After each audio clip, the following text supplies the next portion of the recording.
뼈 이식하지 마세요. 이런 영상 많이 보셨죠? 30만원, 40만원 아낄 수 있다고 하니까 솔깃할 수 있습니다. 달콤하게 들리거든요. 그런데 필요한 분한테 안 하면 나중에 임플란트 자체를 다시 해야 될 수 있습니다.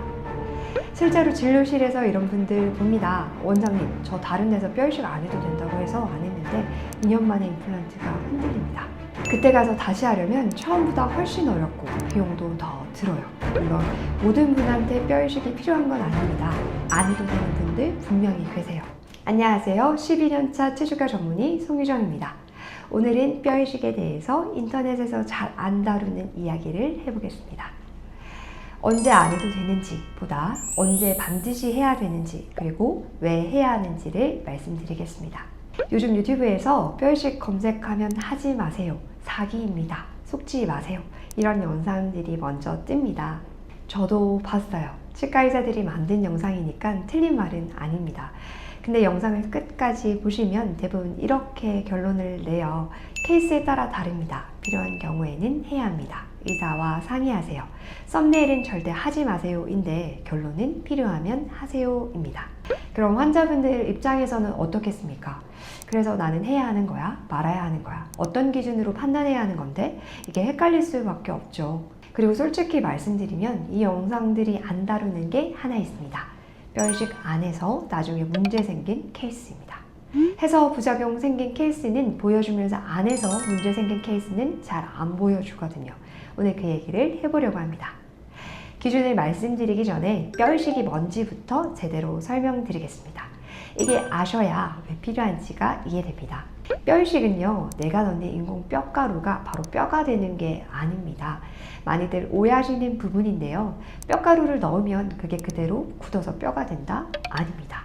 인공 뼈 가루는 기존 뼈 세포들을 자극해서 새뼈가 자라나게 만들어준 역할을 합니다. 비유를 하자면요, 인공 뼈 가루가 씨앗이 되고 위에 덮는 차단막이 비닐 하우스입니다. 씨앗을 심었다고 다 자라는 게 아니잖아요. 햇빛도 들어와야 하고 물도 줘야 하고 잡초가 못 들어오게 막아줘야 하고 뼈도 마찬가지입니다. 뼈세포만 자라게 하고 잇몸 세포나 다른 세포들이 못 들어오게 막아줘야 합니다. 그게 차단막 역할입니다. 그래서 뼈 이식을 한다고 무조건 뼈가 되는 건 아닙니다. 혈액 공급이 잘 되는 곳에 제대로 된 방법으로 해야 성공하는 겁니다. 반대로 말하면 아무데나 뼈가루를 뿌려놓고 꿰매면 그건 뼈 이식이 아닙니다. 그냥 뼈가루를 낭비하는 거죠. 그래서 뼈 이식 했는데 실패했다는 분들을 보면 대부분 뼈 이식의 원리를 무시하고 한 경우가 많습니다. 뼈 이식 자체가 나쁜 게 아니라 제대로 안 한 뼈 이식이 문제인 겁니다. 자, 그럼 본론으로 들어갈게요. 제가 진료실에서 뼈 이식을 권하는 경우는 크게 세 가지입니다. 첫 번째, 잇몸뼈가 심하게 녹은 경우. 해당 케이스를 보여드리겠습니다. 10년 전에 다른 곳에서 임플란트를 하셨어요. 처음 오셨을 때 이렇게 말씀하셨거든요. 왼쪽 위가 자주 붓고 불편합니다. CT를 찍어봤더니 임플란트 주변에 뼈가 심하게 녹아 있었습니다. 여기 까맣게 보이는 부분이 있죠. 원래 뼈가 있어야 할 자리인데 녹아서 없어진 겁니다. 실제 있어야 하는 뼈 형태는 이 정도거든요. 이 정도면 임플란트 주염 치료로는 안 됩니다. 임플란트를 빼야 해요. 근데 더 안타까운 게 뭐냐면요, 옆에 멀쩡했던 자연 치아까지 뼈가 녹아서 같이 뽑아야 했습니다. 임플란트 하나의 문제가 옆 치아까지 영향을 준 겁니다. 이분은 처음 뼈가 회복되기를 기다렸고요. 6개월 후에 뼈 이식을 포함한 임플란트 재수술을 완료하였습니다. 그리고 지금은 잘 사용하고 있습니다. 그러나 처음에 제대로 했다면 이렇게까지 안 됐을 수도 있다고 생각합니다. 두 번째, 앞니 임플란트. 앞니는 원래 뼈가 얇습니다. 특히 바깥쪽 뼈, 입술 쪽 뼈가 종이장처럼 얇거든요. 그래서 치아를 꽂고 나면 뼈가 급격하게 꺼지게 됩니다. 6개월 기다리면 뼈가 찬다는 말 많이 들으셨죠? 맞아요. 어느 정도는 찹니다. 근데 원래 있던 만큼은 차지 않아요. 도마뱀 꼬리처럼 똑같이 재생되는 게 아니거든요. 바깥쪽에서 꺼지고 위에서도 꺼지고 전반적으로 수축됩니다. 그 상태에서 뼈 이식 없이 그냥 심으면 어떻게 될까요?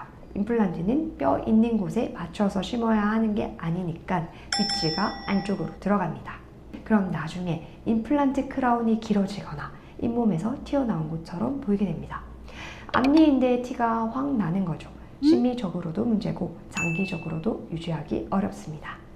세 번째, 위쪽 어금니 경우입니다. 위쪽 어금니 쪽에는 상악동이라는 공기주머니가 있습니다. 코 옆에 있는 빈 공간인데요. 사람마다 이게 어금니 쪽으로 얼마나 내려왔는지가 다릅니다. 우리나라 사람들은 대부분 상악동이 꽤 내려와 있습니다. 그러면 임플란트 심을 뼈 높이가 부족합니다. 보통 어금니 임플란트는 10mm 또는 8.5mm 정도 길이를 심게 되는데 상악동 때문에 뼈가 5mm, 6mm밖에 없으면 그냥 심을 수가 없습니다. 그래서 상악동을 들어 올리고 그 공간에 뼈 이식을 하게 됩니다. 이걸 상악동 거상술이라고 합니다. 이런 경우들은 뼈 이식을 해도 되고 안 해도 되고가 아니고 안 하면 임플란트 자체를 못 심는 경우입니다. 여기서 제가 하나 더 말씀드리고 싶은 게 있습니다. 보통 뼈 이식 얘기를 할 때 임플란트 들어갈 공간이 있느냐 없느냐 이것만 보시는 경우가 많거든요. 공간이 있으면 안 해도 되고 없으면 해야 되고. 그런데 한 가지를 더 볼 수 있습니다. 임플란트는 심고 끝이 아닙니다. 평생 양치하고 관리해야 하거든요. 그래서 제가 중요하게 보는 건 청소성이에요. 우리가 하루에 3번 양치하잖아요. 아이들한테도 양치 안 하면 입 빠진다고 가르치잖아요. 임플란트도 똑같습니다. 임플란트 주변도 양치를 잘 해야 오래 씁니다. 그런데 뼈가 없는 곳에 그 뼈에 맞춰서 임플란트를 심게 되면 크라운 모양이 이상해지게 됩니다. 뼈가 낮은 곳에 심으면 크라운이 길어지고 뼈가 좁은 곳에 심으면 크라운이 뚱뚱해집니다. 그러면 양치가 어려워집니다. 일반 치아는 잇몸에서 이가 쏙 나와야 하잖아요. 그런데 이상하게 생긴 크라운은 잇몸 밑으로 파고 들어가 있는 것처럼 되거든요. 거기 양치하려면 칩소를 깊숙하게 넣어야 하는데 그게 쉽지 않아요. 아프기도 하고요. 그리고 하나 더 있습니다. 부착 치은이라는 개념인데요. 지금 혀로 잇몸을 만져보세요. 치아 바로 옆 잇몸은 단단하죠? 근데 거기서 조금만 위로 올라가면 말랑말랑하게 됩니다. 단단한 부분이 부착 치은이고 말랑말랑한 부분이 점막입니다. 치아가 오래 빠져 있으면 이 단단한 부착 치은이 사라지고 말랑말랑한 점막만 남습니다. 점막은 상처받기 쉬운 조직이에요. 양치할 때 칫솔이 닿으면 아프거든요. 그러면 그 부분 양치를 안 하게 되겠죠? 양치를 안 하면 세균이 쌓이게 되고 세균이 쌓이면 염증이 생기고 염증이 생기면 뼈가 녹습니다. 결국 임플란트 수명이 짧아지게 됩니다. 그래서 미국 치주과학회에서도 임플란트 주변에 부착치인이 있는 게 확실히 좋다고 가이드라인을 내고 있습니다. 그래서 뼈 이식만 보는 게 아니라 잇몸 상태까지 같이 보는 것이 중요합니다.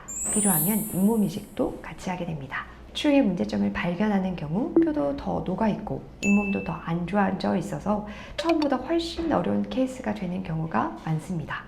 뼈 이식하지 마세요. 영상들이 왜 인기가 있는지 저도 알아요. 환자분들 입장에서는 나한테 불필요한 치료를 안 받아도 된다. 이게 달콤하게 들리거든요. 그리고 실제로 불필요한 뼈 이식을 권하는 것도 있습니다. 그건 문제가 맞습니다. 그런데 하지 마세요만 강조하다 보면 정말 필요한 부분까지 안 하게 됩니다. 저한테 오시는 분 중에 유튜브에서 뼈 이식 하지 말라던데요? 이렇게 말씀하시는 분들이 계세요. 그런데 CT를 찍어보면 뼈 이식 안 하면 임플란트 자체를 못 심는 경우가 있습니다. 그분들한테 그래요, 안 하셔도 돼요 라고 하면 그게 더 무책임한 것이라 생각합니다. 정리하면요, 뼈 이식이 필요한 경우는 크게 3가지입니다. 첫째, 잇몸뼈가 심하게 녹은 경우. 둘째, 앞니 임플란트. 셋째, 위쪽 어금니 상악동이 내려온 경우.